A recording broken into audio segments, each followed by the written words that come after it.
বাবা নীরব, কি হয়েছে আব্বা? আগামীকাল কোথাও যেও না, কারণ তোমার মেয়ে দেখতে যাওয়া হবে। আব্বা আমি যে একটা মেয়েকে ভালোবাসি আব্বা। সে মেয়ের পরিচয় কি? সে মেয়ের পরিচয় হলো সে একজন কাঠুরিয়ার মেয়ে আব্বা হুজুর। সে জঙ্গলের ছোট জাত, আমার এই প্রাসাদে তার কোনোদিন ঠাঁই হবে না। আব্বা হুজুর আমি যে ওনাকে ছাড়া বাঁচবো না আব্বা হুজুর, আমি যে বাঁচবো না। বাঁচতে তোমাকে হবেই। আমি আমার বন্ধুকে আমি কথা দিয়েছি, আমি কথা কোনোদিন আমি বরখেলাপ করতে পারবো না। ওই মেয়ের সাথেই তোমার বিবাহ হবে। না আব্বা কখনো হবে না ওই কথা, ওই মেয়ের সাথে কখনো বিয়ে হবে না। আমি যে ওকে ভালোবাসি আমি ওকে ছাড়া যে বাঁচবো না আব্বা হুজুর। কেন বাঁচবে না?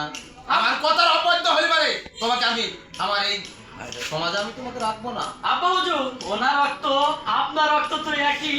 রক্ত খোলে সে জঙ্গলের ছোট জাত, আমাদের সমাজে তাকে মানে না। সেনাপতি আর দাঁড়াও, তাকে নিয়ে যে 50 মুনি পাথর তার বুকে চাপা দিয়ে রাখো। আব্বা একটু কথা শুনুন আমার।